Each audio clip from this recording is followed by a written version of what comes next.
Make sure it's recording. Okay.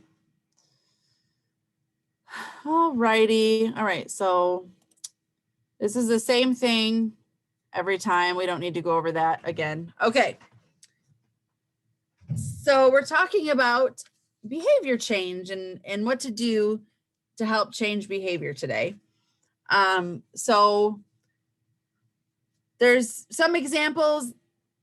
It's not the be all end all of behaviors, but there's some examples that are coming up. And I'm just wondering, you can either type it in the chat or say it, what behaviors you guys struggle with the most. So, oh, what a sad little picture of a sad little boy. Oh, cute kiddos. All right. So here are just some times during the day that sometimes kiddos, you see more behaviors. So what are the types of behaviors that you guys, oh, attention seeking behavior. That's a good one. That's not on there, Tanisha. Any other behaviors that you guys struggle with? Throwing food. Yeah.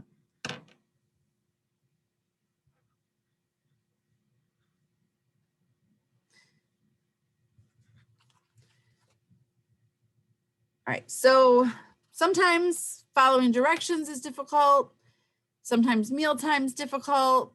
Throwing food, they can do lots of other things, spit your food out, refuse to eat, lots of things issues that mealtime can have.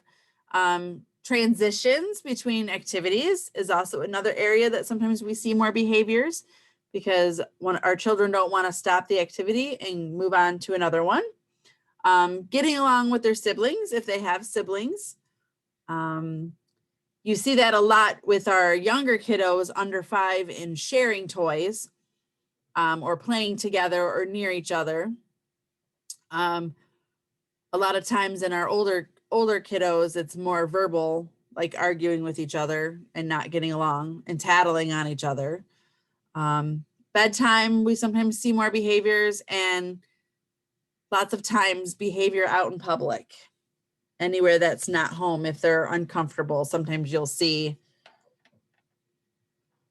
a little bit more negative behavior.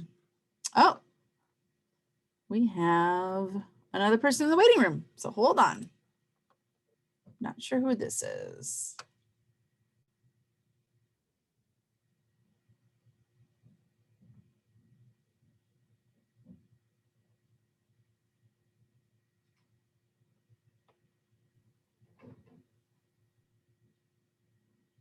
Hello.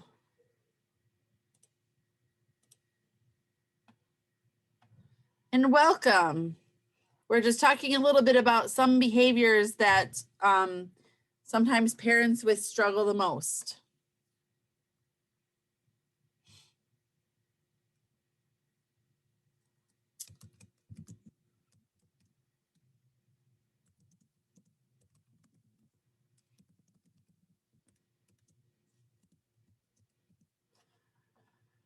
Okay, so we're going to move on.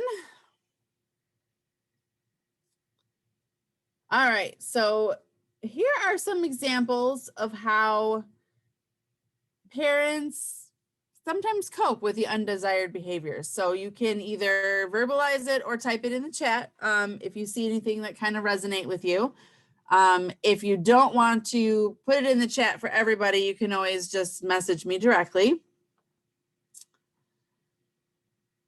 If you don't know how to do that, what you do is under the 2, you click on the little arrow next to it where it says everyone. And it gives you a drop-down box, and then you can message someone specifically. All right, Tanisha, you try to calm him down. Okay.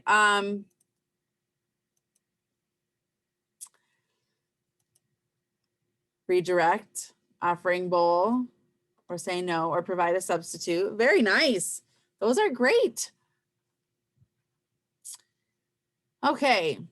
So sometimes, and these are not things that people do every time, but it happens. I'll even admit I have gotten angry and yelled at my children.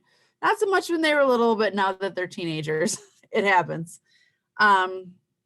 So sometimes people yell or get angry. Some people just ignore the child while they're doing the undesired behaviors. Some people emotionally shut down. I'm talking fast, I apologize. And just can't handle it.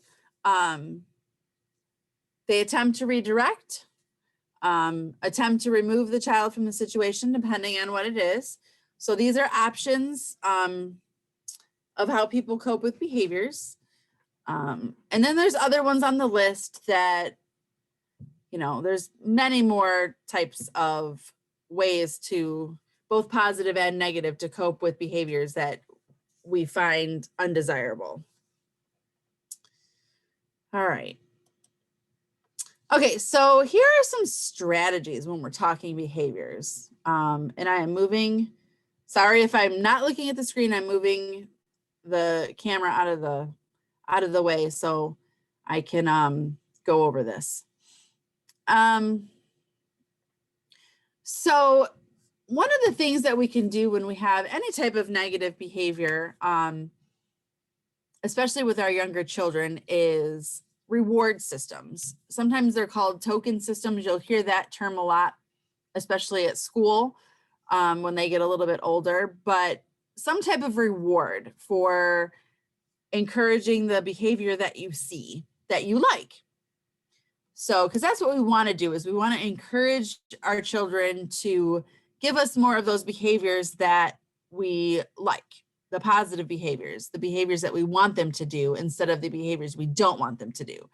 So a reward system just simply means that what you're doing is you're giving them something for the positive behavior. And it doesn't always have to be a tangible, which is tangible items are those items that you can hold, like a toy or something like that, or an edible item. A lot of times the tangibles or the edible items like food work a little bit better for the really, really young children, but there are other ways to show our children that we are happy with that behavior without actually spending money on something. For our little bit older children, sometimes we would do a reward system where they would earn after so many days of the desired behavior, the positive behavior that we're trying to teach them or that we want to encourage more of. And then they can earn either a tangible item, or they could stay up later if they have a bedtime and they're able to stay up later. That's usually, I recommend that more for like elementary age and up, or they get, an outing when they're old enough to understand that this is a reward, even if it's just taking a walk around the block. But for our younger kiddos that don't quite understand that stuff, it's better to do, if you're going to reward them, you need to reward them right away. And a lot of the times, that could be giving them a preferred toy to play with that they already have. You're not actually buying a new toy, but maybe you see that you have a toy that you don't let them play with all the time, but yet you see a behavior they like for example, they got through a meal without throwing their food on the floor. I'm going to use the examples that you give me. And that they haven't played with this toy in a while, then you can say, good job, your food stayed on the table. We're going to play with the train now. Things like that. So that would be a reward system, so to speak. Another way to actually kind of, and we discussed this a little bit last time, is to give options. So in order to prevent the negative behavior, like say they have a meltdown over getting dressed because they want to choose their own clothes and you want them to wear clothes that are appropriate for the situation and the weather. So you give them options, either of which that you would be okay with.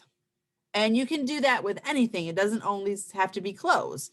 It can be an activity. You can say, do you want to play the blocks or do you want to play the cars?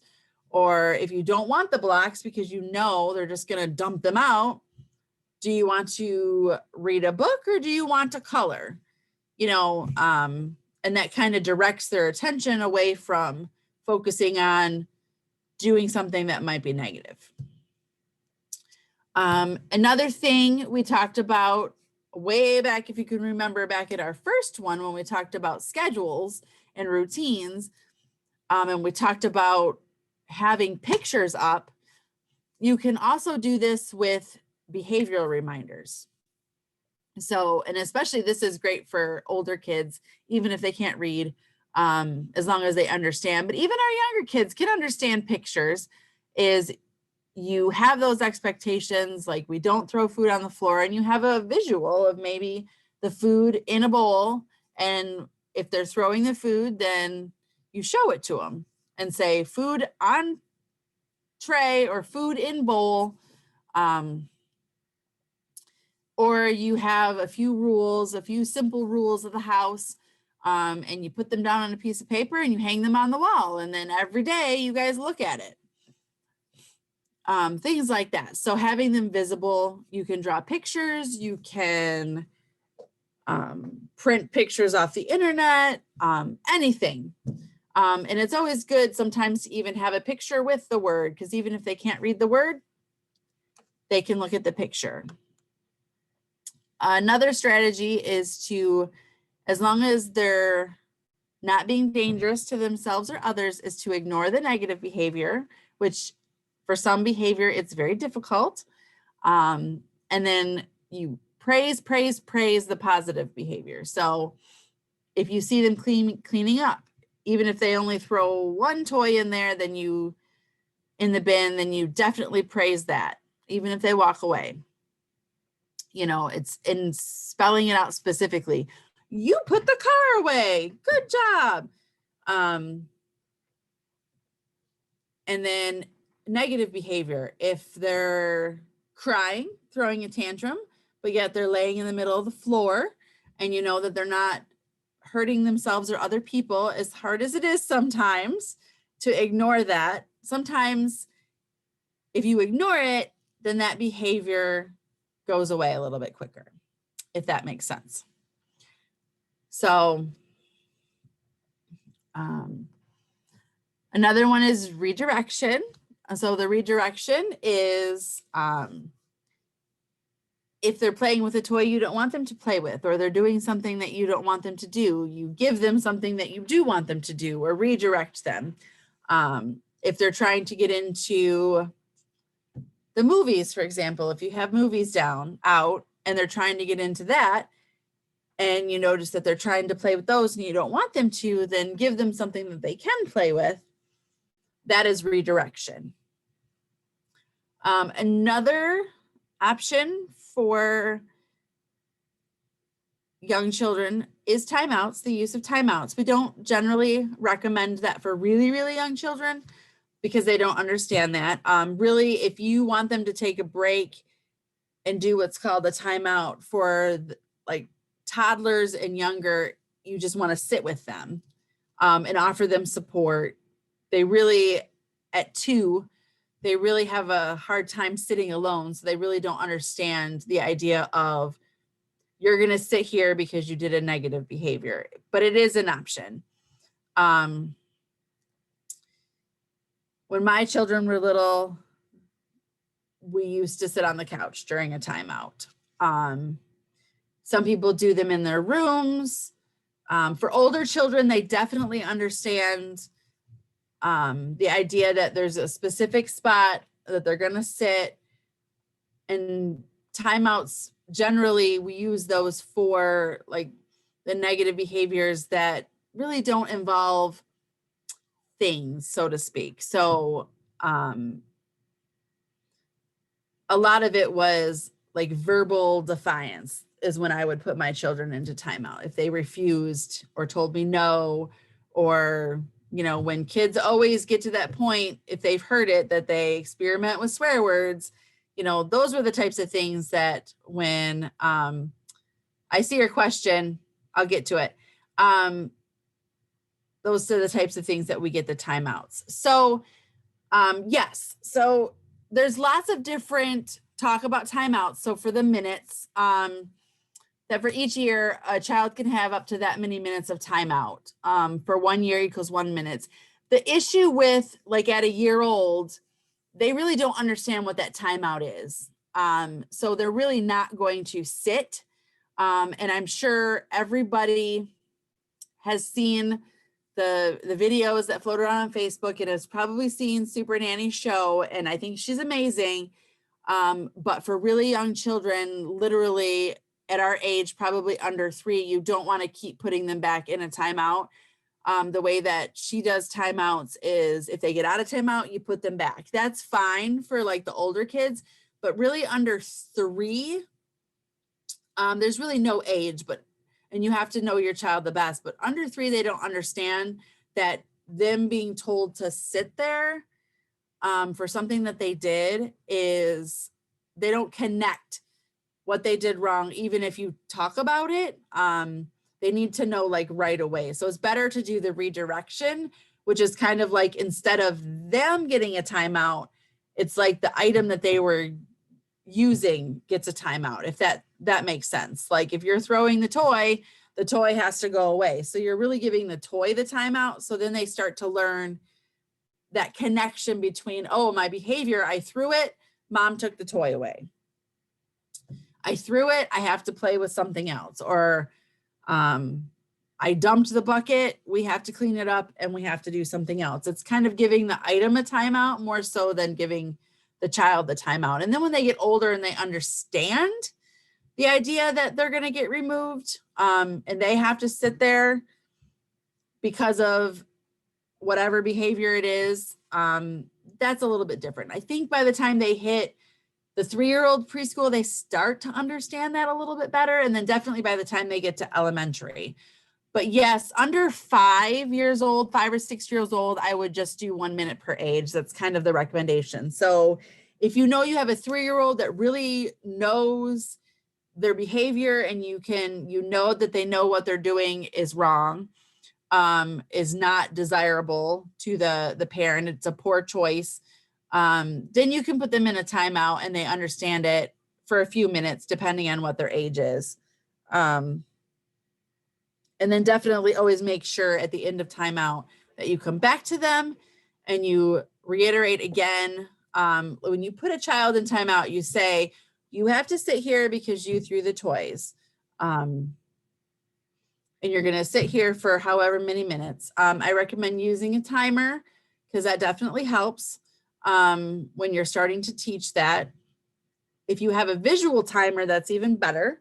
And I do have examples, which you can actually get these on your phone too. You have a visual timer that lights up. If you are actually doing something like that. This timer has red, and then it goes down as it goes, and then beeps. But you can actually get timers like that on your phone. So you don't actually have to pay the money. Most phones, you can search the apps and you can get a visual timer. So timeouts are definitely tricky, but at the ages 3 and under, you really probably should sit there with them if you need to remove them from the situation. So, and then also, especially once they go to preschool, it's always good to have a conversation with the teacher to see what type of techniques they use in the classroom. Do they redirect? Do they put the toy up? Do they actually have a spot where they do timeouts? Just that whole conversation with the teacher, because, and you can also talk to the teacher and say, okay, this is what we use at home and this works. He likes to, I've noticed that when I need to remove him from a situation, Johnny sits better if he's sitting on a pillow, holding a ball or whatever, just, you know, because some kids need to hold something in their hands to actually stay still. Or I've noticed that if Johnny has 6 cars, he ends up throwing them. But if he has 2 cars, he plays with them. So definitely communication with your child's teacher to see what they're using in the classroom, and then also what you use at home will definitely make behavior change, and making sure and praising the positive behavior actually come out more. So hopefully I'm not confusing anybody.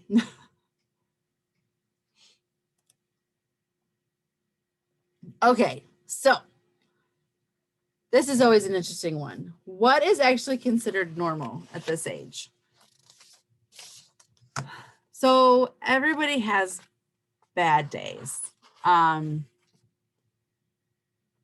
You could have, even adults, they have bad days. You can have someone that is always in the greatest of moods, and then one day, you notice that they're short, they're rude, they're mean to others, and it's not really anything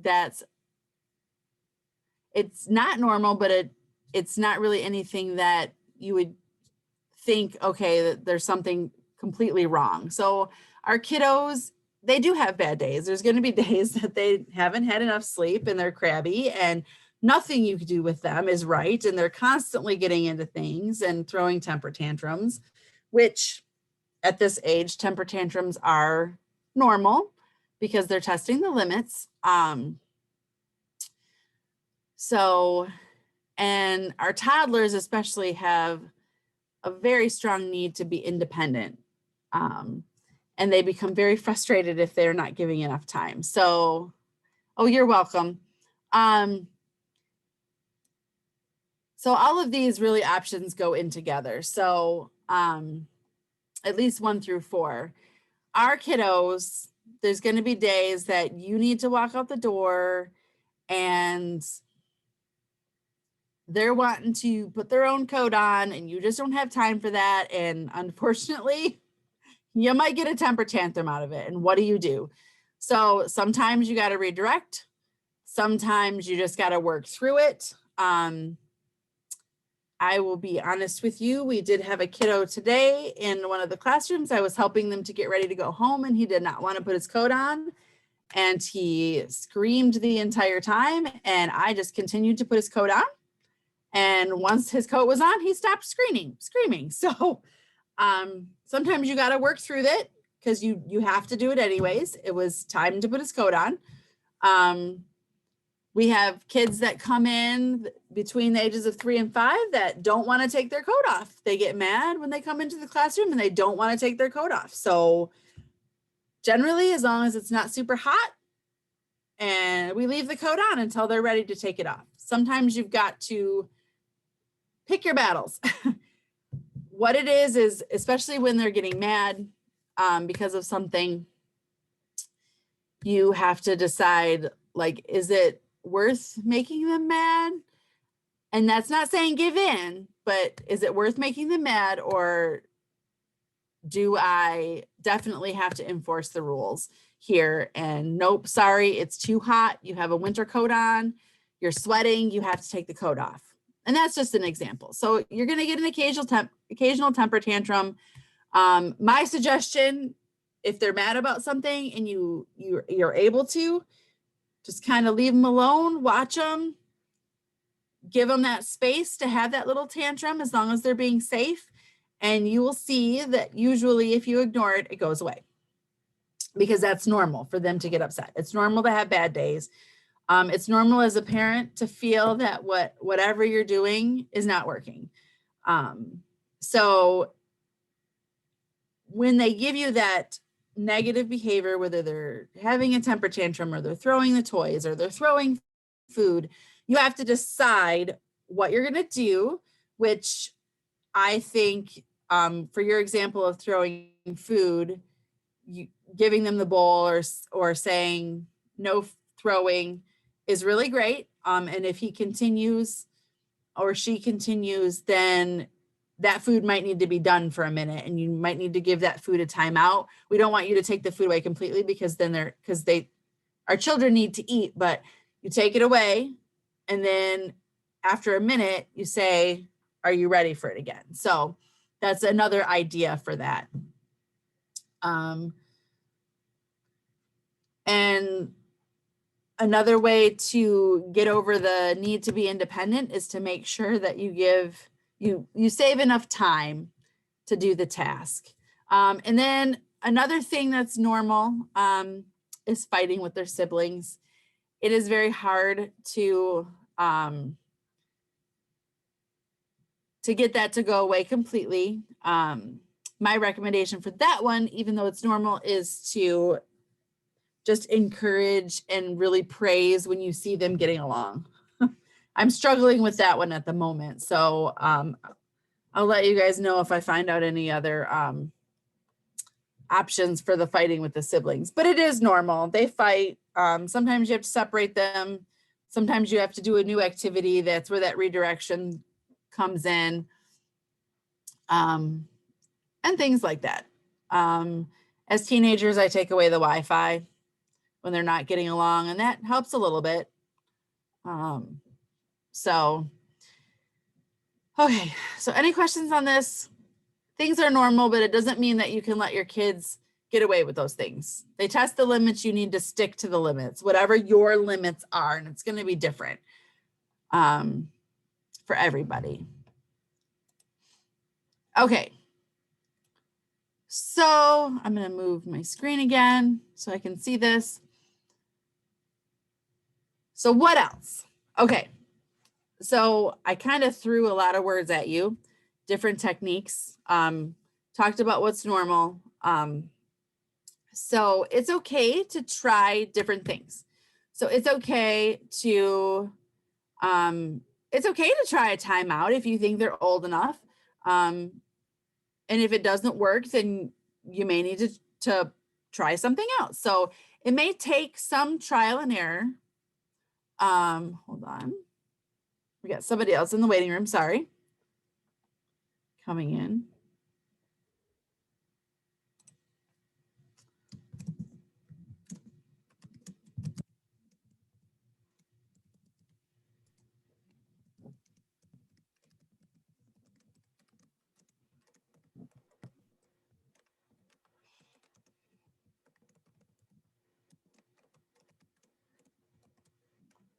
All right. So if you're just joining, if you could just type in the chat, either to me, who your teacher is and your child. Okay. So it's okay to try out different techniques. You need to find what works best for you. You need to find out what works best for your child, because everybody's different, and your family. And it's okay to combine strategies. So I love what Amy put here. It's like taking a family recipe and adding different ingredients. So sometimes for some of our older kids, you have to put the toy in timeout and you have to put the child in timeout. Or you have to take a timeout together. Sometimes you definitely want to always praise the positive behavior.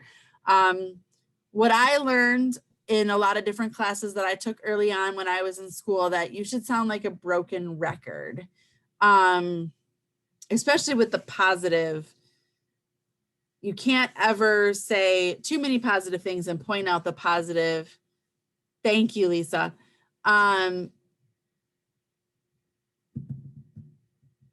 You can't ever point out the positive behavior enough. If it's possible, ignoring the negative behavior and pointing out the positive works. It's all about combining strategies, redirection. And then when they actually do, something that a behavior that you're like, yes, pointing it out, and make sure that you specifically tell them what you like, what you see that you like. When you are doing any type of teaching your child new behaviors, positive behaviors, and actually I just realized that modeling is not in here, and I completely apologize. Modeling, especially if you have older children that actually are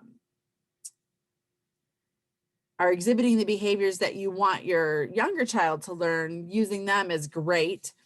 You need to give yourself and your child some time to adjust. So if you try something different with your children, like say ignoring the tantrum doesn't work and you want to remove either toys or remove the child from that environment when they're throwing a tantrum, you need to give yourself time to adjust, if that makes sense. So habits take approximately 21 days to create.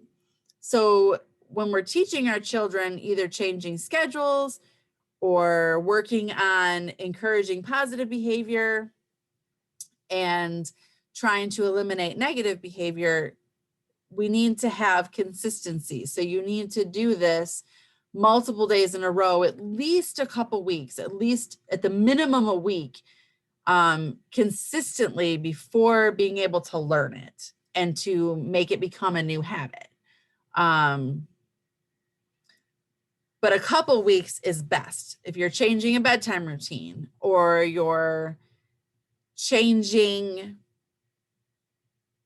if they're old enough and you think that they're old enough to learn how to do a timeout on their own and move away from doing a timeout with you, if that's the strategy that you're using, you need to do this multiple times before they start to learn that this is what's going to happen. And oftentimes when you actually do start putting limits on behavior and showing your children that whatever they're doing is not acceptable, you might see, just be warned, you might see something what we call an extinction burst, which means that you might see more of a behavior before it goes away. You'll see it kind of ramp up because what they're doing is testing your limits, and that's normal. And then once you actually find something that works. Nurse Michelle, you're needed in room 125. Nurse Michelle, you're needed in room 125. Thank you. Sorry. Once you find something that works, stick with it. Because again, consistency works. And if you find that it works, then congratulations. But just be warned that as children grow, what works at one point in time isn't going to work at another point in time. But thankfully, all of our children are young. So when you find something that works, whether it be timeouts, whether it be redirection, whether it be posting the rules, any type of visuals that you may use, once you find that it works, it should work for a while. Rewards, a food reward, spending time reward, that stick with it. Because if it's working, it's working, and don't change it. It's like you only fix what's broken. So, and it's okay if you slip up and forget, because you're also learning that new routine and those new limits. And just remember to kind of back up. Remind your kiddo that this is what's going to happen from now on. These are the rules. These are the expectations. And then just keep going from there. And it's okay if you lose your cool with your kids to apologize. It happens. If you're frustrated, it's okay as a parent to put yourself in timeout. I've done that before. To say, you know what, this is too much. You're being safe. Mom needs a timeout. Go sit for a minute or two, as long as you know what, you're still keeping an eye on your kids, as long as you know somebody's watching them, they're still safe. It's okay to give yourself a timeout, even if it's going into the bathroom for a couple minutes, even if you don't have to go to the bathroom, wherever you need to get away for a second, if you can, just to catch your breath, that's good too. And definitely communicate, with your kiddos. Mommy made a mistake.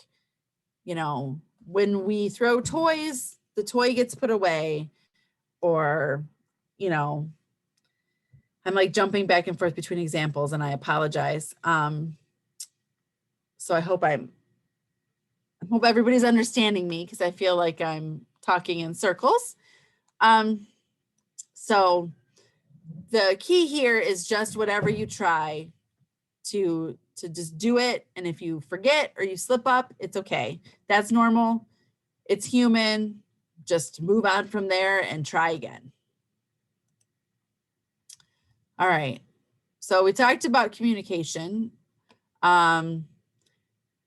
This is something that is super important. This next one is to talk about your feelings, to talk about and make them normal. Like when they're happy, say, oh, you're happy because, are you happy because you got a new toy, or you're happy because you got your favorite snack, or you're watching your favorite show.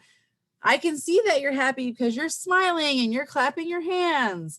But you also need to discuss bad feelings. We're really good at discussing our good feelings, but as humans, we're sometimes not so great about discussing our bad feelings. So if you see that if your kiddo is giving a tantrum, like put some words to that. Say, I know you're mad that you can't play with your blocks anymore and we have to leave. Or if they're sad, verbalize that, verbalize what you see. And if your kiddo can talk, encourage them to discuss their feelings. This is another good time to use pictures. They can show you how they're feeling, and then you can talk about it. So, and definitely we have to put it in here. So when possible, we have to avoid using physical or verbal abuse. If you use violence towards someone, it only teaches violence. We put that in there. So, and also here, you have to admit when you're wrong. I did talk about that a little bit. Say you're sorry. Say that you were wrong. Mom yelled at you. I am so sorry.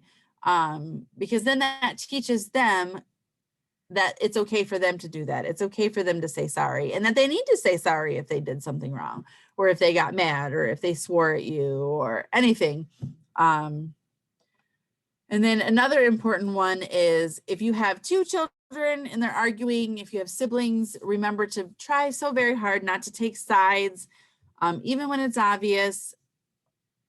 When they're fighting over a toy and they can talk to you, let them each have their say. If you see that they're doing something that's can cause harm to another person, then if it's dangerous, then obviously you have to step in right away. And sometimes you do have to take sides. But if they're just fighting over a toy, one of the easiest things to do for conflict resolution for that is you hold the toy and then try to work it out amongst them. And it's not anybody's fault, but we both want the same toy. What do we do? So communicate. And then just remember, busy minds and busy hands often leave little time for mischievous children. So if your kids are busy doing something, then generally if they're doing something that you want them to do and you're busy and they're playing and you're playing with them and keeping them occupied, that's the less time that they have to actually exhibit that negative behavior that you don't want to see. So, and then that gives you plenty of opportunities in your interactions to praise that good behavior that you see. If you leave the kids alone and they don't have anything to do, then that's where they can get it, because they're curious. Toddlers are curious, preschoolers are curious, even elementary kids and teenagers are curious. If they have time on their hands and they're not being supervised, then that's when they can get into a little bit more trouble. And you might find things that you don't want them to play in scattered all over the house. So, okay. So I'm really sorry. This would have gone so much better had we had Amy here. So I apologize for talking in circles. So is there any questions? If I confused anybody, I apologize. If there's anything else that you have questions about, any other tips, tricks, please let me know. You can either type it in the chat or you can unmute and ask. And I will try to answer your questions. It's definitely a lot easier when working as a team.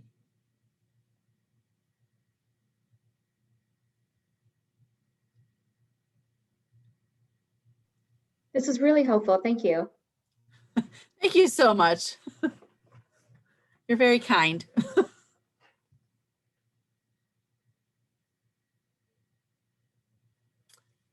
If there's not anything else, then you guys can go ahead and log off because that's pretty much the end of the slides. The next topic, the next one is going to be in May. It's going to be on the 4th.